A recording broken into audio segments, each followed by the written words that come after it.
This is Dr. Al. Welcome back. We are going to go into the second portion of the Porter and the Three Ladies of Baghdad. Just to summarize briefly from the last episode, we had met the porter who had been asked by one of the Three Ladies of Baghdad to accompany her. She bought a lot of items, and eventually they went to their house. And after that, they had a decent time getting drunk and fooling around a little bit.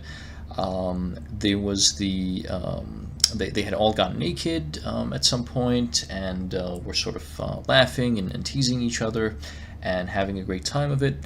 And the sort of the biggest thing I think that we need to keep in mind from that first night was the injunction that they had given him, which was namely to ask not about things that don't concern him, and that forwardness would be severely punished, to which he agreed. So when we last left off, they had sort of been fooling around with each other, and let's start the second night of this tale without any further ado. So, quoth her sister Dunyazad, "Finish for us thy story."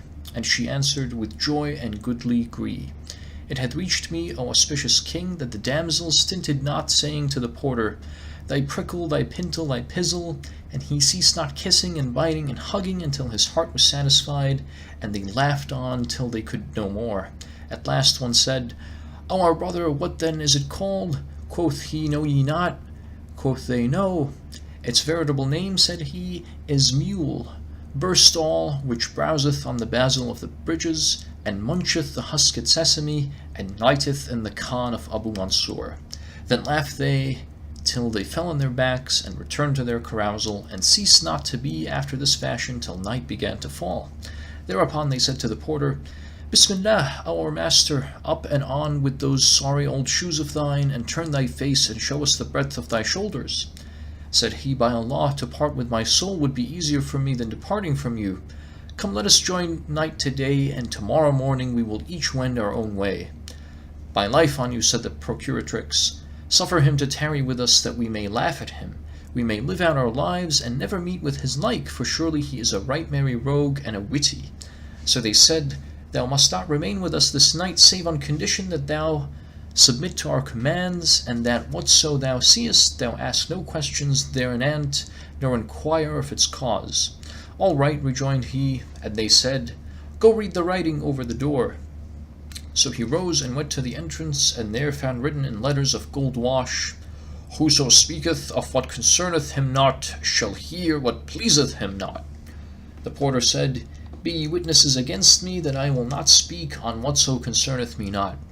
Then the cateress arose, and set food before them, and they ate, after which they changed their drinking place for another, and she lighted the lamps and candles, and burned ambergris and aloes wood, and set on fresh fruit in the wine service, when they fell to carousing and talking of their lovers.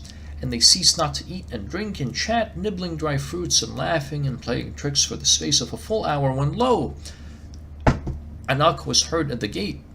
The knocking in no wise disturbed the seance, but one of them rose and went to see what it was, and presently returned, saying, Truly our pleasure for this night is to be perfect.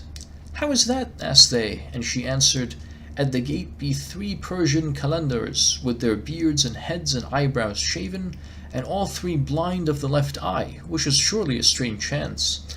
They are foreigners from Roomland, with the mark of travel plain upon them. They have just entered Baghdad, this being their first visit to our city, and the cause of their knocking at our door is simply because they cannot find a lodging. Indeed, one of them said to me, Haply the owner of this mansion will let us have the key of his stable, or some old outhouse wherein we may pass this night, for evening had surprised them, and being strangers in the land, they knew none who would give them shelter. And, O my sisters, each of them is a figure of fun after his own fashion, and if we let them in, we shall have matter to make sport of. She gave not over persuading them till they said to her, Let them in, and make thou the usual condition with them, that they speak not of what concerneth them not, lest they hear what pleaseth them not. So she rejoiced, and going to the door presently returned with the 3 monoculars, whose beards and mustachios were clean shaven. They salaamed, and stood afar off by way of respect, but the 3 ladies rose up to them, and welcomed them, and wished them joy of their safe arrival, and made them sit down. The Calendars looked at the room and saw that it was a pleasant place, clean swept and garnished with flowers, and the lamps were burning, and the smoke of perfumes were spiring in air, and beside the dessert and fruits and wine there were 3 fair girls who might be maidens. So they exclaimed with one voice, "By Allah, 'tis good!" Then they turned to the porter, and saw that he was a merry-faced wight, albeit he was by no means sober, and was sore after his slappings. So they thought that he was one of themselves, and said, "A mendicant like us, whether Arab or foreigner." But when the porter heard these words, he rose up, and fixing his eyes fiercely upon them, said, "Sit ye here without exceeding in talk. Have you not read what is writ over the door? Surely it befitteth not fellows who come to us like paupers to wag your tongues at us." We crave thy pardon, O fakir," rejoined they, "and our heads are between thy hands." The ladies laughed consumedly at the squabble, and making peace between the Calendars and the porter, seated the new guests before meat, and they ate. Then they sat together, and the portress served them with drink, and as the cup went round merrily, quoth the porter to the askers, "And you, O brothers mine, have ye no story or rare adventure to amuse us withal?" Now the warmth of wine having mounted to their heads, they called for musical instruments, and the portress brought them a tambourine of Mosul, and a lute of Iraq, and a Persian harp, and each mendicant took one and tuned it. This the tambourine, and those the lute and the harp, and struck up a merry tune, while the ladies sang so lustily that there was a great noise. And whilst they were carrying on, behold, some one knocked at the gate, and the portress went to see what was the matter there. Now the cause of that knocking, O king, quoth Shahrazad, was this: the Caliph Harun al-Rashid had gone forth from the palace, as was his wont now and then, to solace himself in the city that night, and to see and hear what new thing was stirring. He was a merchant's gear, and he was attended by Jafar, his wazir, and by Masrur, his sworder of vengeance. As they walked about the city, their way led them towards the house of the 3 ladies, where they heard the loud noise of musical instruments and singing and merriment. So quoth the Caliph to Jafar, "I long to enter this house, and hear those songs, and see who sing them." Quoth Jafar, "O Prince of the Faithful, these folk are surely drunken with wine, and I fear some mischief betide us if we get amongst them." "There is no help but that I go in there," replied the Caliph, "and I desire thee to contrive some pretext for our appearing among them." Jafar replied, "I hear and I obey," and knocked at the door, whereupon the portress came out and opened. Then Jafar came forward, and kissing the ground before her, said, "O my lady, we be merchants from Tiberias town. We arrived at Baghdad 10 days ago, and alighting at the merchant's caravanserai, we sold all our merchandise. Now a certain trader invited us to an entertainment this night, so we went to his house, and he set food before us, and we ate. Then we sat at wine, and wassail with him for an hour or so, when he gave us leave to depart. And we went out from him in the shadow of the night, and being strangers we could not find our way back to our Khan. So haply of your kindness and courtesy you will suffer us to tarry with you this night, and heaven will reward you." The portress looked upon them, and seeing them dressed like merchants, and men of grave looks and solid, she returned to her sisters, and repeated to them Jafar's story. And they took compassion upon the strangers, and said to her, "Let them enter." She opened the door to them, when said they to her, "Have we thy leave to come in?" "Come in," quoth she, and the Caliph entered, followed by Jafar and Masrur. And when the girls saw them, they stood up to them in respect, and made them sit down, and looked to their wont, saying, "Welcome, and good cheer to the guests, but with one condition." "What is that?" asked they, and one of the ladies answered, "Speak not of what concerneth you not, lest he hear what pleaseth you not." "Even so," said they, and sat down to their wine, and drank deep. Presently the Caliph looked on the 3 Calendars, and seeing them each and every blind of the left eye, wondered at the sight. Then he gazed upon the girls, and he was startled, and he marveled with exceeding marvel at their beauty and loveliness. They continued to carouse and to converse, and said to the Caliph, "Drink," but he replied, "I am vowed to pilgrimage," and drew back from the wine. Thereupon the portress rose, and spreading before him a tablecloth worked with gold, set thereon a porcelain bowl, into which she poured willow flower water with a lump of snow and a spoonful of sugar candy. The Caliph thanked her, and said in himself, "By Allah, I will recompense her tomorrow for the kind deed she hath done." The others again addressed themselves to conversing and carousing, and when the wine gat the better of them, the eldest lady who ruled the house rose, and making obeisance to them, took the cateress by the hand and said, "Rise, O my sister, and let us do what is our devoir." Both answered, "Even so." Then the portress stood up and proceeded to remove the table service and the remnants of the banquet, and renewed the pastilles and cleared the middle of the saloon. Then she made the calendar sit upon the sofa at the side of the estrade, and seated the Caliph and Ja'far and Masrur on the other side of the saloon, after which she called the porter, and said, "How scant is thy courtesy! Now thou art no stranger, nay, thou art one of the household." So he stood up, and tightening his waistcloth, asked, "What would ye I do?" And she answered, "Stand in thy place."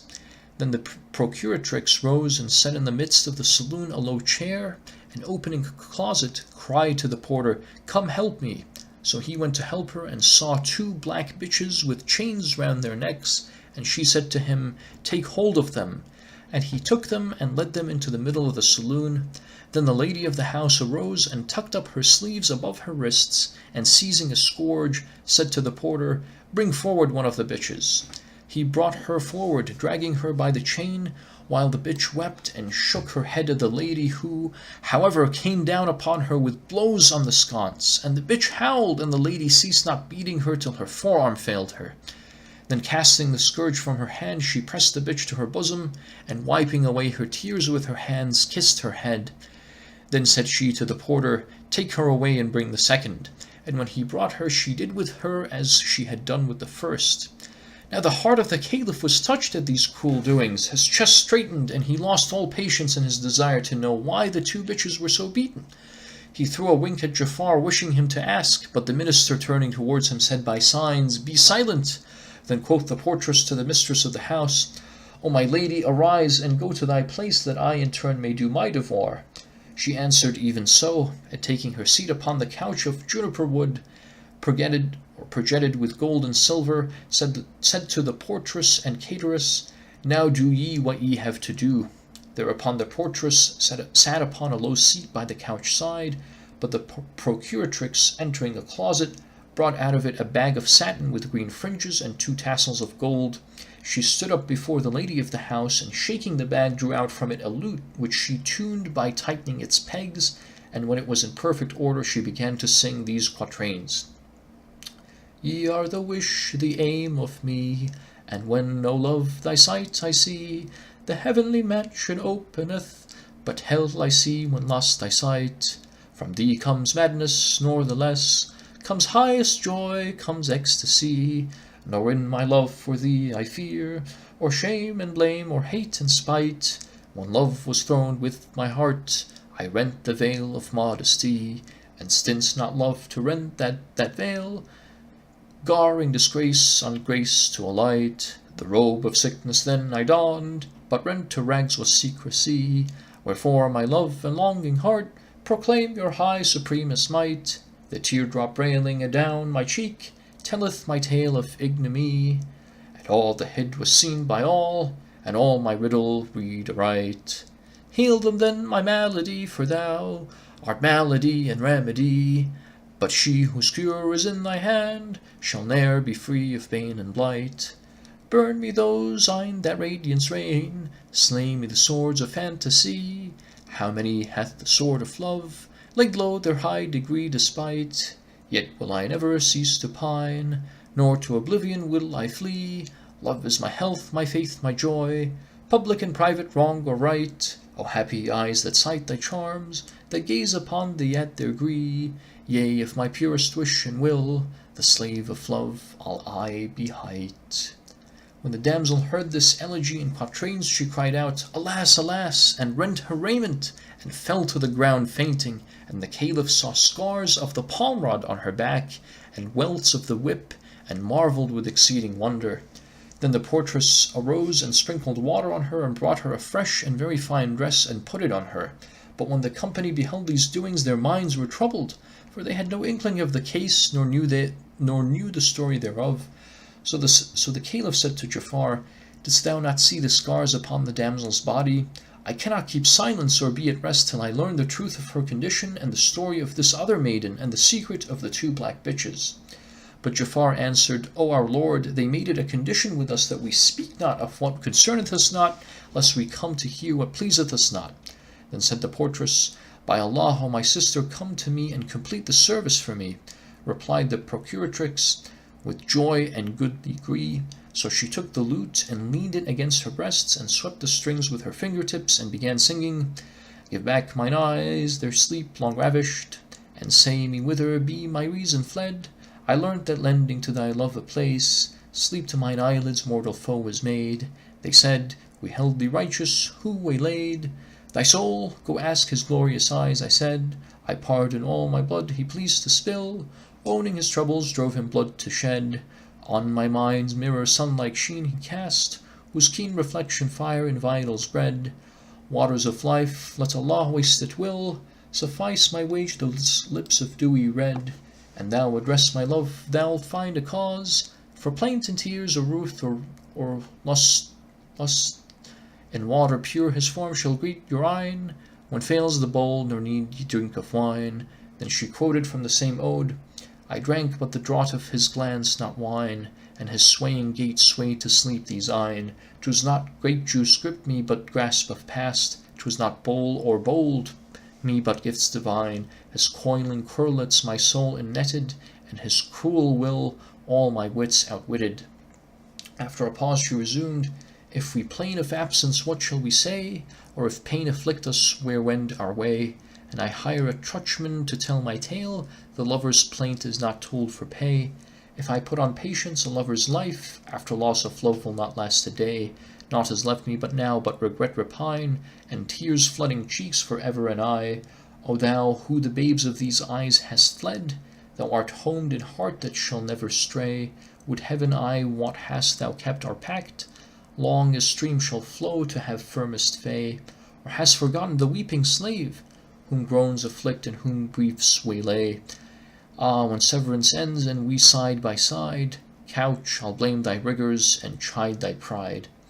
Now when the portress heard her second ode, she shrieked aloud and said, By Allah, 'tis right good, and laying hands on her garments tore them, as she did the first time, and fell to the ground fainting. Thereupon the procuratrix rose and brought her a second change of clothes, after she had sprinkled water on her. She recovered and sat upright, and said to her sister the cateress, Onwards and help me in my duty, for there remains but this one song. So the provisioneress again brought out the lute, and began to sing these verses. How long shall last, how long this rigour rife of woe? May not suffice thee all these tears thou seest flow. Our parting thus with purpose fell thou dost prolong. It's not enough to glad the heart of envious foe. Were but this lying world once true to lover heart, he had not watched the weary night in tears of woe. O pity me, whom overwhelmed thy cruel will. My lord, my king, 'tis time some ruth to me thou show. To whom reveal my wrongs, O thou who murdered me? Sad, who of broken troth the pangs must undergo. Increase wild love for thee, and frenzy hour by hour, and days of exile, minute by so long, so slow. O Muslims, claim vendetta for the slave of love, whose sleep love ever wastes, whose patience love lays low. Doth law of love allow thee, O my wish, to lie lapped in another's arms, and unto me cry, Go! Yet in thy presence say, what joys shall I enjoy, when he I love but works my love to overthrow? When the portress heard the third song, she cried aloud, and laying hands on her garments, rent them down to the very skirt, and fell to the ground, fainting a third time, again showing the scars of the scourge. Then said the three calendars, Would heaven we had never entered this house, but had rather nighted on the mounds and heaps outside the city, for verily our visit hath been troubled by sights which cut to the heart. The Caliph turned to them and asked, Why so? And they made answer, Our minds are sore troubled by this matter. Quoth the Caliph, Are ye not of the household? And quoth they, No, nor indeed did we ever set eyes on the place till within this hour. Hereat the Caliph marvelled and rejoined, This man who sitteth by you, would he not know the secret of the matter? And so saying, he winked and made signs at the porter. So they questioned the man, but he replied, By the Almight of Allah, in love all are alike. I am the growth of Baghdad, yet never in my born days did I darken these doors till today, and my companying with them was a curious matter. By Allah, they rejoined, We took thee for one of them, and now we see thou art one like ourselves. Then said the Caliph, We be 7 men, and they only 3 women, without even a fourth to help them. So let us question them of their case, and if they answer us not, fain we will be answered by force. All of them agreed to this except Jafar, who said, This is not my recking. Let them be, for we are their guests, and as ye know, they made a compact and condition with us, which we accepted and promised to keep. Wherefore it is better that we be silent concerning this matter. And as but little of the night remaineth, let catch and every of us gang his own gate. Then he winked at the Caliph and whispered to him, There is but 1 hour of darkness left, and I can bring them before thee tomorrow, when thou canst freely question them all concerning their story. But the Caliph raised his hand haughtily and cried out at him in wrath, saying, I have no patience left for my longing to hear of them. Let the Calendars question them forthright. Quoth Jafar, This is not my rede. Then words ran high, and talk answered talk, and they disputed as to who should first put the question, but at last all fixed upon the porter. And as the jangle increased, the house mistress could not but notice it, and asked them, O ye folk, on what matter are ye talking so loudly? Then the porter stood up respectfully before her, and said, O my lady, this company earnestly desire that thou acquaint them with the story of the 2 bitches, and what maketh thee punish them so cruelly, and then thou fallest to weeping over them and kissing them. And lastly they want to hear the tale of thy sister, and why she hath been bestinadoed with palm sticks like a man.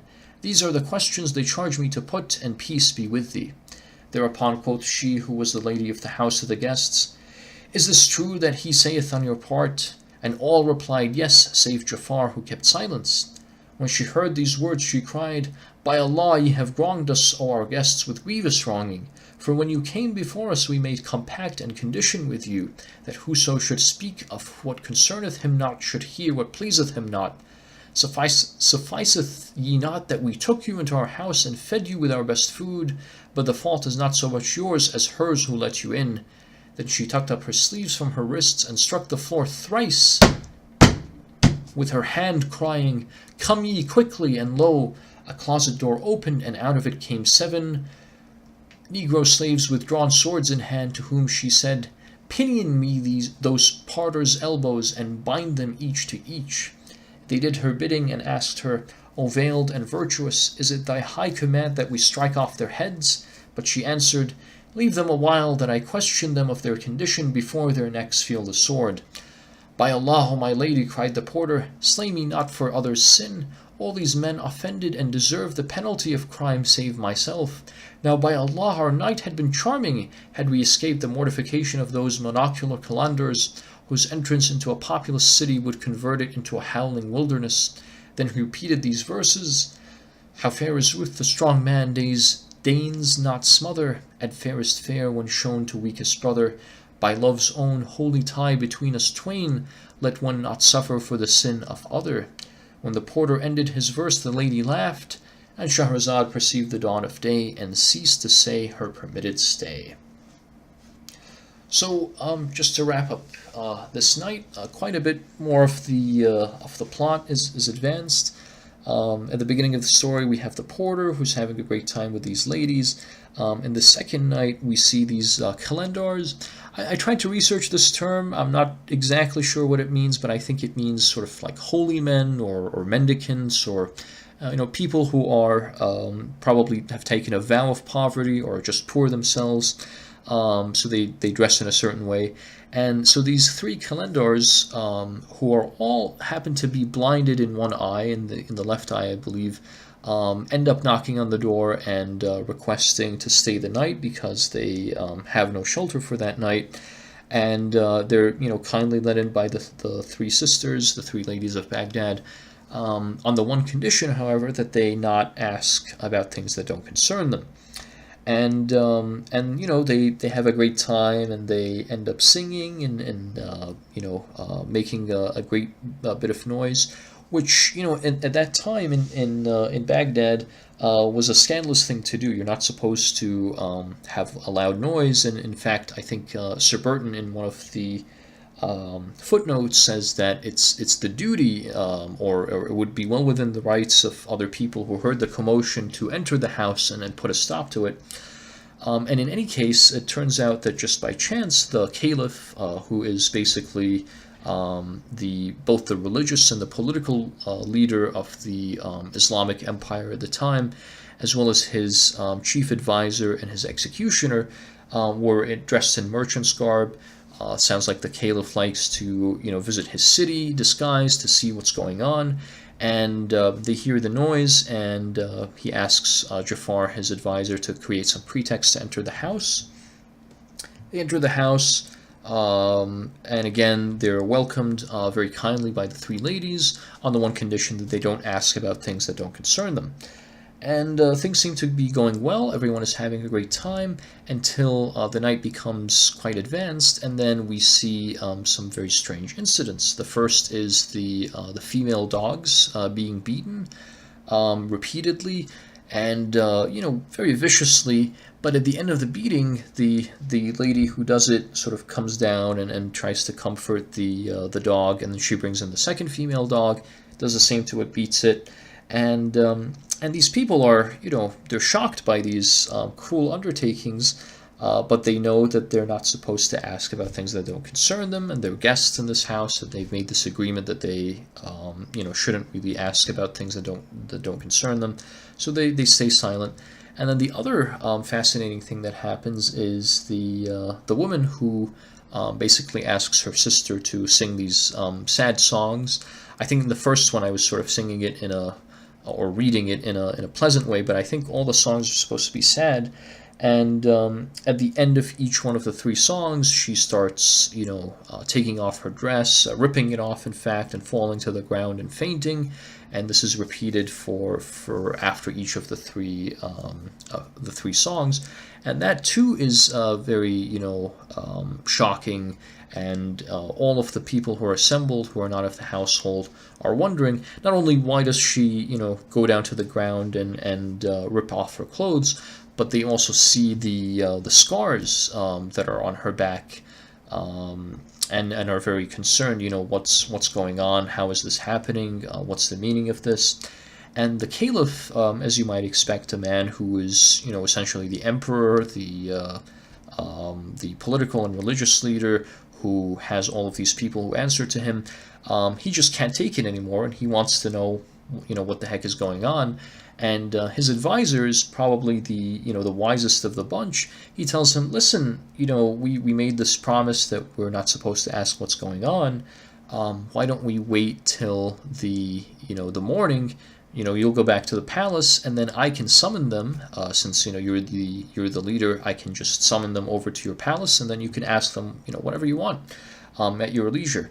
But we see that the caliph is so shocked by what's been going on that he wants to know right away, and so he asks the partially blinded men, the three calendars who are blind in their left eye, and he's surprised to find that they're also people who just came in for the night. And then they ask the porter, who also they find out just came in for the night. And again, eventually they basically make the porter ask the ladies, what the heck is going on with these dogs and with your sister. And what ends up happening is, first she asks, is it just this porter who wants to know, or does everyone want to know? And they all say yes, except the wazir Jafar, who doesn't say anything.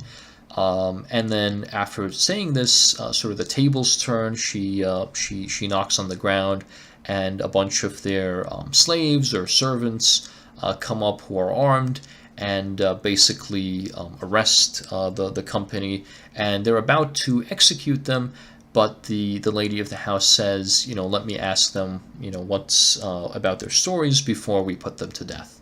And so, very interesting second night. I think, if you were the Shahrazad's king, you would probably spare her life for another night to find out what's going on. And so hopefully we'll learn more about the story in the next portion of the Porter and the Three Ladies of Baghdad from the 1001 Nights. Thank you so much for listening in, and I hope to see you next time. Take care. Bye-bye.